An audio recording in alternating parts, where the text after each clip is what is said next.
Hello,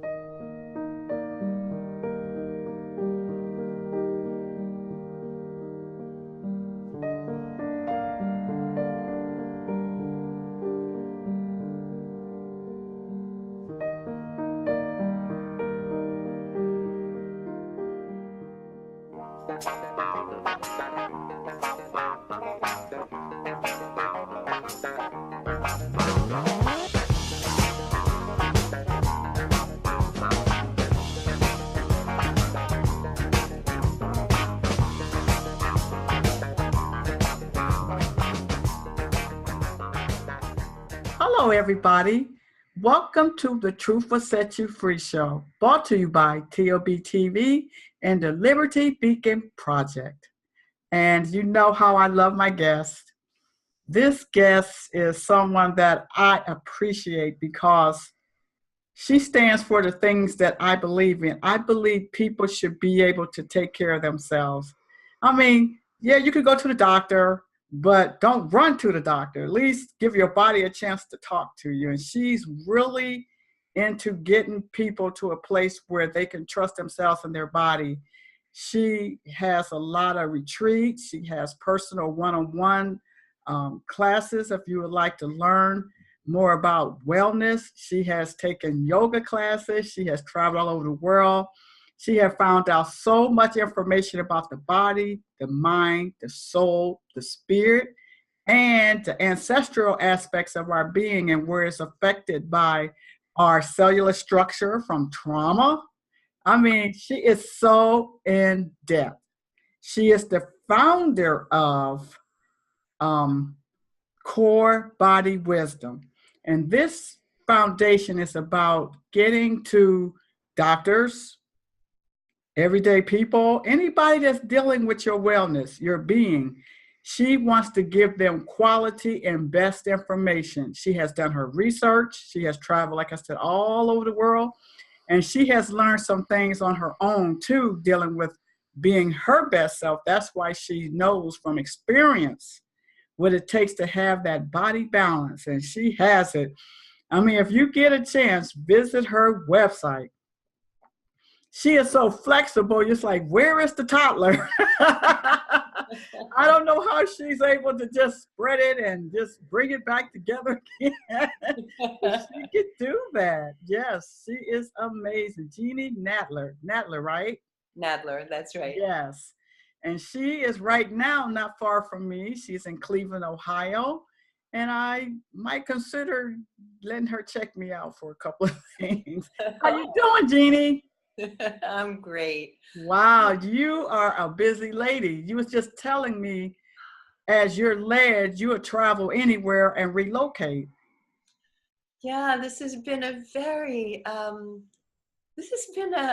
don't want to say it's strange anymore because I was born into a family that I never felt I belonged to. And I grew up in Brooklyn, New York. And the place that I grew up, I didn't feel like I belonged to. You know, when people say, oh, New York, that's your home, you know, original home. And it's like, no. And the reason that it was never my home and that the people that grew me, I never felt at home because I never had the place in my being, which I've now known is the most important place in our body, the base, the floor of the pelvis. The floor of the pelvis is the home of our becoming. And when a child is not completely honored and cared for, that place goes into contraction and fear. And so I was born into a very dramatic, I'll say violent family situation. And so I was born into great fear. And you know, like when a dog tucks a tail under because they're terrified of something, another dog or an adult that, you know, they're afraid of, they crouch and suck Hmm. their bottom under. Wow. And we do that as well, and we do it in utero. So the yelling and the screaming that was going on in the household, I was scared even before I got here. Wow. And I contracted my pelvic floor. And so that's where, so when I say I've moved around a lot, I'm 70 years old. What? Are you serious? I'm 70. So I've traveled a bit. Oh I've my traveled, God. I've traveled in this body a bit. I've traveled to come home to me this lifetime, spiritually, to embody in this body the divine. And what's so amazing, and when I tell people this is so amazing, and an embryologist, a scientist confirmed this to me, because years back, about 7 years ago, I was invited to speak about my modality in Los Angeles at the 7th World Congress on low back and pelvic floor pain. And I gave a talk, and this man came up to me and said, "Oh, you need to work on my body." I said, "Well, who are you?" And he said, "Oh, I'm Philip Beach, world famous embryologist." And I was standing there like, "Oh, that's nice. I don't know who you are, but I don't know, I don't know a lot of people." And so when I met him and worked on him, he said, "You know intuitively what I know scientifically. And what I knew is that when we come in to a body, when mommy and daddy cells come together in one cell, and they proliferate and multiply, hundreds and hundreds of thousands of cells immediately. The first organ in the body that is created is the heart. The first structure, anatomical structure, is in the floor of the pelvis called the perineum. That's where the light of the divine, because we're all light before and we still are all light, before we come in, that light is expanded. We're the universe of light. And then we embody. And all of a sudden, we're in a structure. And it's kind of like we're imprisoned in this structure. We come into a body, muscles and bones, and the perineum is now in an adult body, an inch, no more than an inch in circumference in a man, and an inch and a quarter in a woman, because we have the babies. So the pelvic floor is wider in a woman's body. That's where the light lands and the perineum forms between anus and genitals. And that is a majestic space. Everything is birthed out of there. 28 days in utero, the limb buds pop out of the hips, the legs, the head. When you see a picture of the baby in utero, the fetus, and the whole body is kind of rounded over. The head literally comes out of the perineum. Everything, the spine, everything emerges from this spot. So my study has been, when I'm working with people in pain, like, okay, you have shoulder pain or hip pain or neck pain. Where does it emerge? It emerges out of the floor of the pelvis. And so my work takes people back to visualize with the help of my hands, because the muscles are wrapped around the legs and in different ways. We've distorted this structure. You know, I mean, we're two-legged beings, so we distort this structure. And we stand on one leg more than the other from the first step we take as a baby. So everything in the floor of the pelvis kind of slides over. So how did you learn that? How did I learn? You know, how did I learn that? Well, the first thing I'll say is, as a wellness educator, because I am, that's what I am. I mean, I studied nutrition in graduate school, and I started out as an elementary school teacher in East Harlem, New York.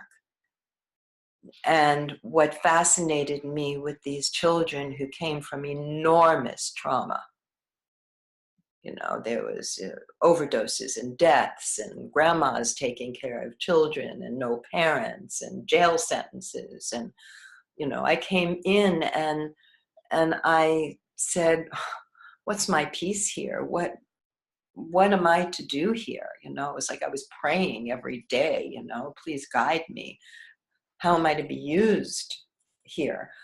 And the physicality of living in a body would come to me, because when I was about 11, my mother said to me, Ginny, we all die of heart disease in this family. You too will die of heart disease. I was about 10 or 11. I talk about this in my book. And I remember saying to myself, this is absolutely insane. I'm looking up at this woman thinking, this can't be, I'm a kid. I'm dying. And so that was when a light bulb went on that I better find out what this is all about, physically and emotionally and spiritually. And so at that point, my life work was clear to me. I didn't know how it would manifest or the roads it would take, but I was always interested in the human form, the structure. I studied anthropology, archaeology, cultural anthropology. How are these bodies used in different cultures? Because, I mean, one anatomy class, a teacher came in with all the bones of the body, over 200 bones, laid them all out on the floor and said, okay, class, put these together. Tell me the country that these people were from. What did this body die of? And what work did this body do? And what injuries did this body have? It's all in our bones. It's amazing. So my love has been of the human structure. And I had deep, deep sciatic pain. And I studied yoga. I am I have a very advanced yoga certification. And even the India and the very major teacher and all the wonderful teachers I had, it just kept getting worse and worse. But I was also a runner, an avid runner, and my knees were hurting and my pelvis was out of alignment, and now I'm pounding the pavement with the pelvis out of alignment. And every Wednesday night I'd go to my advanced yoga class and say to my teacher, Larry, as he walked over, how are you tonight, Ginny? Oh, Larry, I'm in so much pain, my hip and my sciatica. And he said, did you run today? Oh, yes, it was a great run. And he said, well, you just keep running, honey, because that pain is going to get worse and worse. So I had to figure this out. I had to say, what's the source? It's not the hip. I mean, the muscle fibers that are attached to the hip emanate from the perineum. And so if my pelvis is literally tucked under, if the tail is tucked under, which in Western industrialized society, it is, not all over the world. I mean, people in India squat for a half hour waiting for a bus. Can you get down in a squat right now? Completely with your feet on the floor and your heels in the earth? Wow. Teenagers can't. We lose that. I mean, babies can. We all did it. But the pelvis was in the right place. We have pushed the pelvis forward. And I mean, that's why anthropology, cultural anthropology fascinates me, because we really misaligned our spine and pelvis even more at the Industrial Revolution. Just from sitting. Sitting, Yeah. yes, sitting at machinery, standing all day at machinery, pushing the pelvis forward. You know, if I'm where I'm sitting right now, like couch potato, right? I'm in a chair. But if I say, oh, I'm just gonna lean back in my seat, my bottom of my pelvis, the front of my pelvis just went up in the air. And my whole back body is completely rounded. My head is sinking into my upper body, and I'm not in my legs at all. I should be standing on my legs, on my feet, whether I'm sitting or standing. So now if I gently move my pelvis forward, you see how my head is beginning to unravel? It's coming out of the base, exactly as it happened in utero. Wow. So, what would be one of the first things a person can do to help themselves as far as coming to that realization and helping that area? Is there any one thing that we could begin to do? Yeah. I mean, the first thing is to take a look inside. And I always suggest you can do this when you're sitting. I mean, you know, people who are going to be watching and listening to us, most likely they'll be seated. So the first thing that someone can do is say, okay, I'm sitting in a chair. Am I rolling back on the tailbone? So now I'm rolling back. You see how my whole body is collapsing. This is why we get shorter as we age, because the discs start to move into each other, the spinal discs. We don't need to get shorter. I'm 1.75 inches taller than I was 18 years ago. So, what's sustaining you?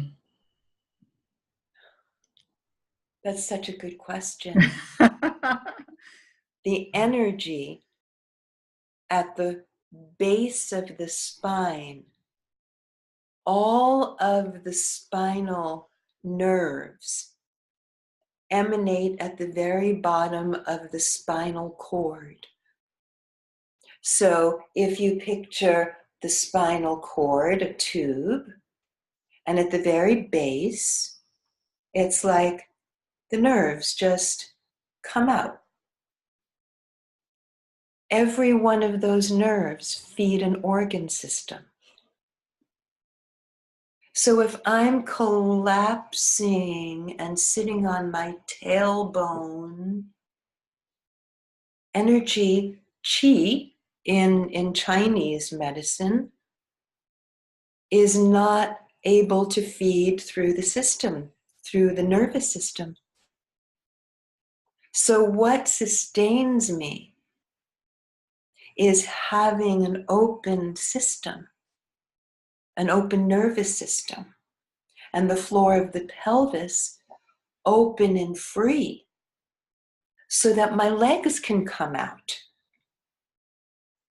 If my pelvis is shoved forward, my femur bones, which are the very long bones in our thighs, they get shoved forward into the quadricep muscles, the big, thick, heavy muscles that cover these long bones. And then we're locked in. There's no space between the muscle and the bone. And if I want to elongate my leg, just like I'm saying I want to elongate an arm, I can't because I'm in prison. So the first thing to do, even as you're seated here, is to say, okay, am I rolled back on my tailbone? My whole body is rolling back, and we can do that, everybody. You roll back on your tailbone, lean back into your chair, just like you're on your couch watching TV. Okay, you see me. Yes, right. So what is mine doing? Okay, so you are now, okay, if you let yourself lean further back into the back of the chair and feel how your thoracic area, your mid-back is just leaning on that chair, probably the very base of your spine, which is the sacrum, the lowest part of your vertebral column, and your lumbar in your waist area where the kidneys are, that's probably not even close to the chair. And what I see is you do this, and I'm going to mirror you because this is what I do with my clients. So you're back here, your head is over to this side, and it's not dramatic, but your right shoulder is lower than your left. So if I ask you right now, which buttock, which upper thigh do you feel like you're sitting on more? Do you feel like you're sitting on the right side more or the left? Definitely. So your head is going over to the left, and you're literally leaning, drooping into your left side. So now you know that the left side is heavier. Wow. You will find that when you're standing as well, that you're probably standing on your left leg more than your right leg. And the right leg is probably getting sucked up into your pelvis. So, and then some orthopedic people will say, oh, you have one leg shorter than the other. No, no, no. Very seldom is that anatomically true. It's because we can't get the legs to elongate. So then, very slowly, roll your body, your pelvis forward.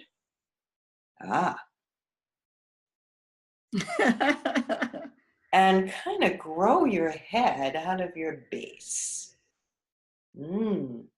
So now, even your head a little bit, and I'm mirroring you, so you're off to the left like this. It's my right, but it's your left. So now, this side of your neck is actually growing up out of here. And so if you pay attention to that right side, the base of the right butt, way up high in the upper thigh, and you breathe down through that right side, like you're pouring the energy through the tube all the way down. And you let that right side drop. Now, take your hand, your left hand, and you're going to put it underneath your left butt. Just take your hand as close in to the base of the butt where the inner thigh meets the bottom of the buttocks. And you're going to take the flesh and the muscle, literally pull it way out toward the left side of the chair. Elongate all that flesh and then let go. And stay forward. Don't lean back. Come forward to the front of the perineum. Yes. So you opened your left side, and now I know that you're feeling more into the right side because now you're making space across. So now you can take your right hand without disturbing too much of the left and pull that flesh way out that way. Ah, and stay forward. So the first thing, oh, beautiful. The first thing to notice is which leg am I standing on more? Which butt am I seated on more? And I provide in my book an amazing map. It's the journey. And this little, I'm a very visual person. When I was in such severe sciatic pain, going all the way down the leg, sometimes to the toes, I couldn't walk. I had to figure this out. And so the perineum in the middle, the whole perineal area is shaped like a triangle. And then what I did is I said, the perineal body, the source of our beginning, is in the middle of this. So I drew a circle and I said, oh, this is like a clock face. And I want this, where I'm seated now, with my clock in the middle, to be like this.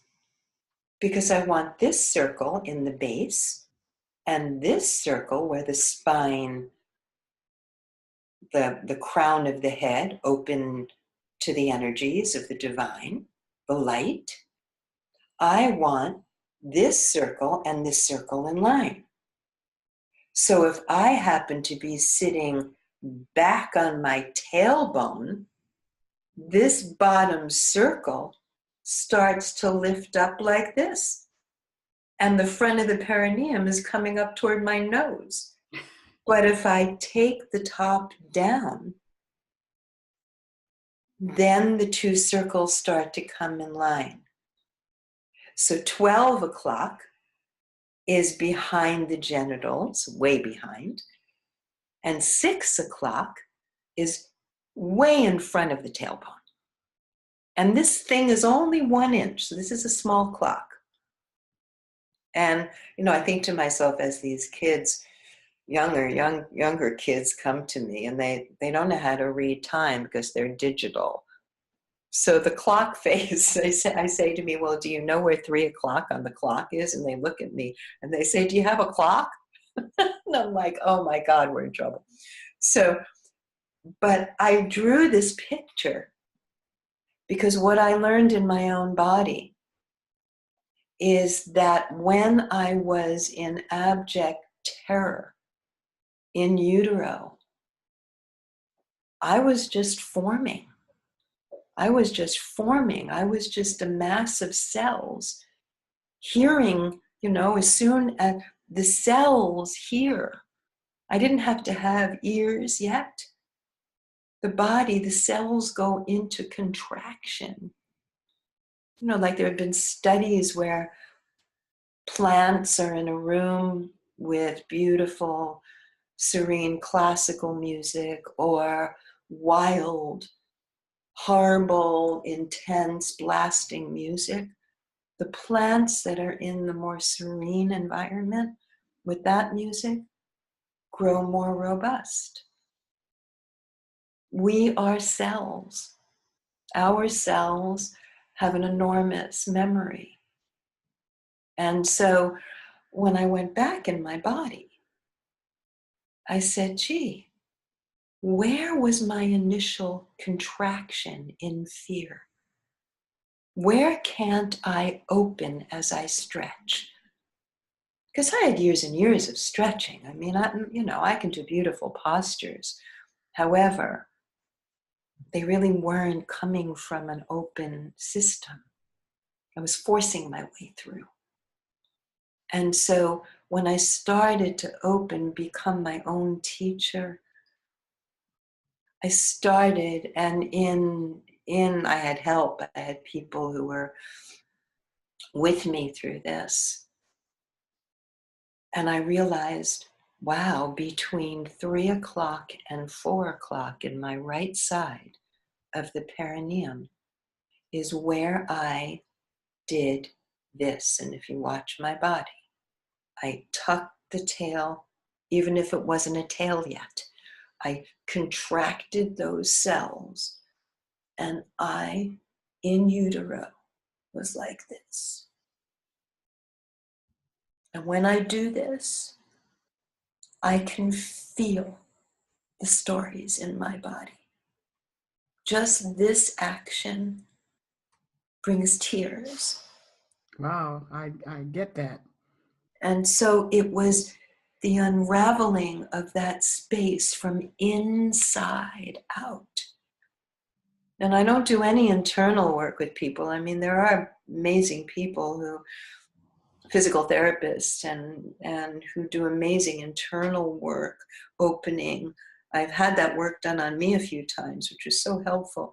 But what I've learned is that visualization and focus and knowing how muscles are raveled around the bones of your legs and your hips and your low back. So you're saying that, let's say if someone's been molested or domestic violence or any kind of trauma, it's in there somewhere? It's in there. It's in there everywhere. It's not just in there somewhere. The cellular network is throughout the whole system. So my first reaction in fear was to suck in the base, because I only had the base, right? I was that the first beginnings. Those were where the cells develop. So my heart was, the first organ was in terror. And it's not only this lifetime. So I have studied intergenerational trauma. I happened to be I was in a 2-year program with an amazing spiritual teacher, and his work, why I'm fascinated is because it all lives in the body, but it has now been proven with the science of epigenetics that it's not just the DNA that forms us. Epigenetics is the science of the cellular journey that we inherit through the lineage. So I was in this amazing conference. I'm part of a group of 152 people from 39 countries, and we meet in Israel. And imagine all the trauma showing up in that room, war all over the world, because what we're there for is to heal and recognize our own personal trauma and how the collective trauma affects us. So you're telling me, okay, a sudden death experience, that you're telling me that I can go within myself and find it? Yes. Where it's twisted? Yes. Yes. You most certainly can. We are a network of fibers and energy. It's like it is electricity. It's like electrical lines. So you're saying if I just ask, where are you? It's just going to say, hey, I'm right here. If in your stretching and in the exercises, which is the whole second half of my book, and they're fabulous because they're easy. It's for the lay person and the professional person. Yes. So for people who have been enormous exercisers their whole life, and yogis who will say, I do a triangle on the right side, no problem. I do a triangle on the left side, and it's like it's someone else's body. I've been possessed. And every posture is different. Because if I fall into my right side and you fall into your left side, we are strangled in the floor of the pelvis. And so why are elders and walkers? It's not because the majority of them have fallen and broken a hip or a knee. It's because they don't have legs to stand on. And when I realized that many, many years ago, I said, oh my God, there for the grace of God go I. I mean, and I started asking people, well, how did you get into that walker? I don't know, just, you know, it happened fast. I mean, I didn't have my legs anymore. And I was like, oh, I didn't have my legs anymore. Well, were you in an accident? No. So we're all the same. We're two-legged beings. And we don't squat. You're saying we need to squat? But we definitely need to squat. We need to be able to open the floor of the pelvis. And so in my book, I have beginning exercises, even just putting your hands on the kitchen counter and letting the low back elongate as the lower back drops. And, you know, when a baby squats, the base of the butt is way back behind the heel bones. If we were going to squat, we'd push the tail under and maybe we'd get down 5 inches. So an open pelvic floor is what we're after.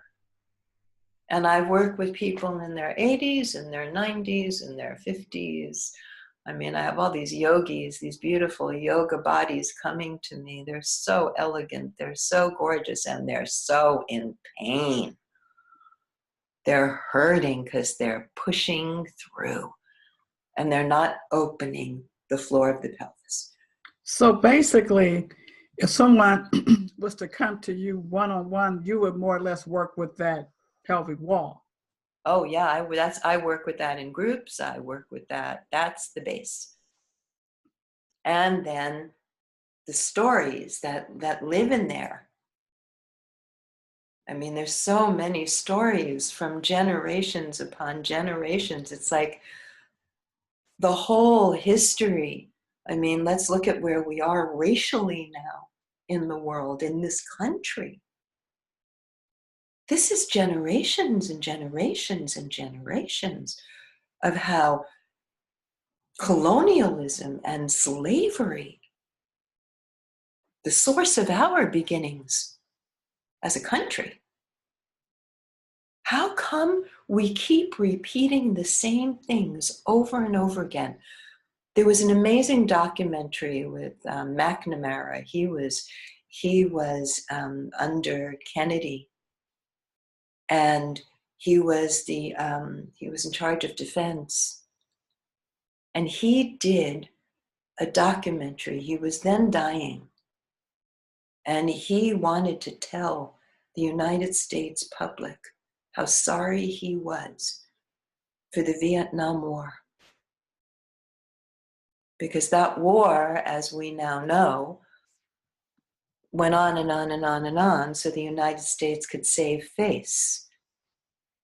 And so he says in this documentary, you know, when you make a mistake the first time, okay, it's a mistake. When you make that mistake and you go to war the next time, it's no longer a mistake because you didn't learn from the past. The past is just being inherited. The words that we speak, our discord between each other, our belief systems, all of that is a product of our history. And he said, and when you make the mistake a third time and you don't wake up, he said, it's no longer a mystery why we're in the place and going to war again and again and again. You know, I had this woman in this big 152 people. We got into triads, threes, because the teacher believes, you know, where two or more are gathered, there is the divine. So we're in threes, I don't know any of these people. I mean, one woman is from Germany, one woman is from France, and me from the United States. No, one woman, no, not France. She was from Bethlehem. So she couldn't go visit her mother in Jerusalem because when she gets to the gate between Bethlehem and Jerusalem, the guards at Jerusalem say, no, you can't go. Can't go today. The woman from Germany introduces herself. I introduce myself. And she says to me, you're Jewish. I said, yes. She falls to her knees at my feet and is sobbing and sobbing and sobbing. I'm sorry, I'm sorry. She's 40. I'm sorry, I'm sorry, I'm sorry. The history of the Holocaust and her lineage lives in her. The history of colonialism lives in us, of slavery. It's all in us. It's all in our cell structure. And we need to feel. We need to feel to heal. And so my work in opening the structure is to open up and feel what else is living here. I mean, some of my clients come to me and they, they just my shoulder, Jenny, just would you please take care of my shoulder? And I'm like, well, the journey doesn't begin in your shoulder. And some people say, all right, I'm going to have the surgery. This is too hard. But the surgery is not a good Band-Aid. I mean, oftentimes you do need a knee replacement and a hip replacement. I mean, I broke my elbow 4 years ago. It was shattered. I needed surgery. I wasn't going to do it energetically. Afterwards, I will. So the thing that really sent you on the journey was your sciatic nerve. That was the beginning. So did you find out what was buried in there? Oh, yeah. You did? I found out the enormous trauma of my own fear of coming into this lifetime family, just this lifetime family, but then a lineage of people who, I mean, my mother went through the Depression. There wasn't enough food. She was 14. She had to work and support her family. I mean, stress. And then going back, and I don't have a knowledge history of all my great-grandparents. I mean, did some of them go through the Holocaust? I don't even know. But the history is in there. And as I began to make space in my pelvic floor, I began putting together the history. It's all in here. It's an encyclopedia, which is so delicious to me. Because you always is like radiant, always with this smile. It's like, just a little bit that you share with me about myself. It's like, it's still going through some adjustments. Oh yeah, just this little bit energetic. Yeah. The system will. It wants more. Yeah, and it happens fast. Yes, it do. It really happens fast. It's like, where you been? I've been waiting for you to catch up with me. Exactly. And this, this is an amazing time that we were born into. It really is, because we are on a cusp of high evolutionary consciousness. 20 years ago, we wouldn't even be having a conversation conversation about intergenerational trauma, about global collective trauma, we wouldn't even be having this conversation because we didn't have the internet. The internet has created the matrix of the world. We now know what's going on anywhere in a split second. Right. We now know that we are not alone. And if we're smart, that we're not different from each other. So the whole idea of being afraid, fear of the stranger, it's like, I remember my mother walking me down the street in New York and saying, oh, don't talk to that person. Well, what's wrong with that person? That person's different from us. So she didn't feel safe. She didn't feel safe in her body. She grew up with trauma. She grew up protecting herself. What does that do to a child? Protecting the cellular structure. An enormous amount. We're literally closing off, and then we grow up, and now we're scared. We're scared of a lot of people. We're scared of a lot of things. But we don't have that safety within us. And that's what I want. That's the transformation. That's how we heal the world. Wow, that's interesting. So you're in Cleveland right now. I am. I came back to Cleveland, and I do feel home here. I came here originally because my daughter was a graduate student at Case Western. And I said, oh no, honey, I live in New York and I do the coasts, what lives in the middle of this country? But I grew to love the sensibility here. The people are real. So you was able to get clients right away as soon as you got here? Well, as soon as that, and this was in 90, when did I get here? 2011. Oh, it was the World Trade Center came down. Okay. And my cousin was killed in that building. And I came here because my daughter had her baby, and I came to help. And 2 days after this baby was born, the World Trade Center came down. And she said, I think you ought to come and live here. I cracked up laughing. I was in New Haven, Connecticut, because I was headhunted out of California to create the first wellness center on the East Coast with Yale New Haven Hospital. And that was a huge project. And since I only have one child, she cried a lot. And so within 5 months, I was here.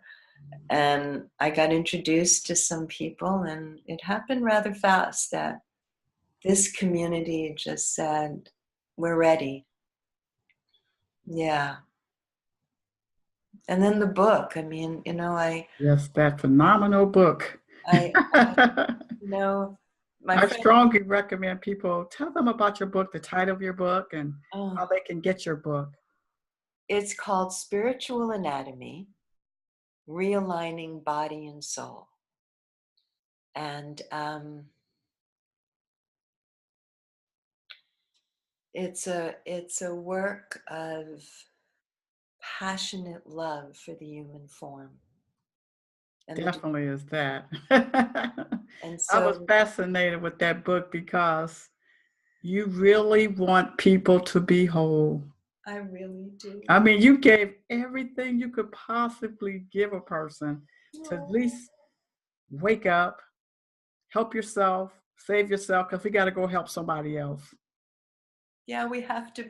We're in this together. But that book is really, really good. Oh, thank you, darling. Thank you so much. It's like, I was so anxious about it that I couldn't really utilize the tools because I was just absorbing. Yeah. It's one of those things, after you read it, then you can go back and let it be a tool. But when you first read it, you just can't believe. Like, I just knew you was in depth. Mm. And I mean, even in an interview, you're in depth. Your book is in depth. Yeah, And the book is me. You know, my yes, students for yes, all the years and years, definitely. when I would send them chapters because they know me so well and they know the work so well. I've trained quite a few people in the work over the years, training programs. And I'd send chapters and they'd write back and say, "It's your voice. It's like you're in front of me. You're right here teaching me."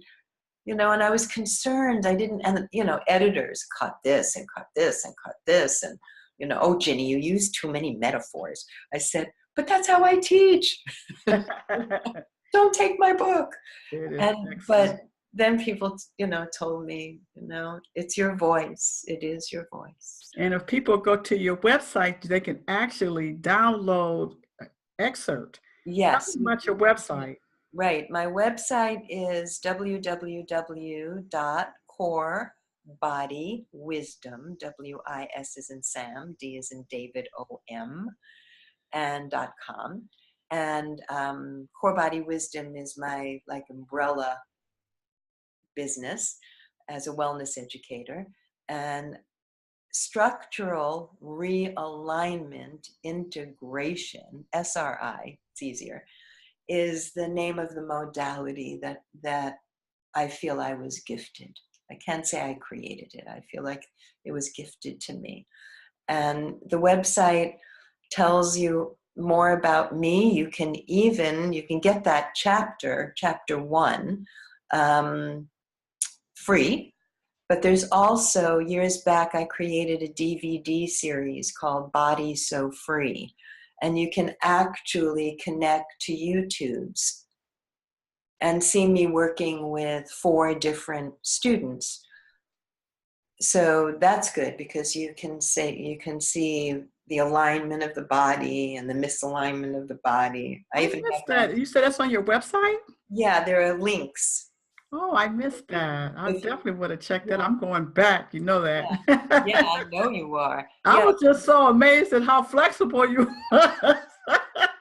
I I know. was like, wow. I said, I can't even say how old she is. I'm 70. I could not I'm figure out 70. your age for nothing. And then when you said what it was, I still couldn't. You're universal. I am. I am. Hmm. I'm younger. You know, my granddaughter now that I came here for when she was born, um, she's 16 years old. So I said to her, I said, "So Sophie, when when I'm really, really, really, really, really, really, really old, you're going to take care of me?" So she said, "Graham, I can never imagine you ever being really, really, really, really, really, really old." I said, Oh, "I'm sure I'll get there." But it's the life force, you know? I want us to embody the divinity that we are. You know, we came in as pure light. We are light. So this needs to open up beginning with the pelvic wall. exactly the um, Floor. pelvic floor, the base. Yeah, yeah, we need to open this up. You know, I was going to, I mean, it's the beginning of consciousness. You know, it's the embryology, right? I mean, we're an embryo when we begin, and it's the embryology of consciousness. Well, Jeannie, you are on the Truth Will Set You Free show. Give Oh. us something in truth to remember you by. Mm. Oh, I I love the human form. I'm passionate about healing so that we can be and do what we came here for. And we all came here for a reason. I feel like you still have something to say. Yeah. I would add, it's not for the faint of heart. I wasn't expecting that. Finding out about ourselves and the truth of who we are is not for the faint of But heart. it's true. You're right. It's not. You're right. But it's still a beautiful journey. Yep. Yes. Yeah. And I really appreciate you coming on the show today. Thank you so much. You know you're going to have to come back one day. Oh, invite me anytime. Oh, it was a And beautiful experience. I would love to meet you. You're in Columbus, right? I'm in Akron. You're 45 minutes. You're around the corner. Yes. I was thinking about it, after that little whooping that I just got. Oh, you're more than welcome to come I'm thinking seriously about it. Yeah. Yeah, you can come visit. I mean, I just have this great flat in Cleveland Heights. You're welcome to stay with me. I'd love it. I might take you up on that. I would love it. I would absolutely love it. Yeah. It was such a joy and pleasure to have you on the show. No, thank you. Thank you. It was just awesome. Yeah, you are. It's like one of those type of people, it's like you would hug, I would give you a hug. Oh, I am hugging you. Well, you carry on with the rest of your beautiful day. Thank you. Thank you. I'm going to let you go because I really don't want to. I don't go either. I really don't want to let you go. Yeah. Well, don't. And I won't let you go either. But seriously, though, I will keep that in mind. I'll let you know, too. Please. Because I have your email. Yes, please. Take care. You too. Blessings. Bye-bye. Bless you also. Thank you. Bye-bye. Bye-bye.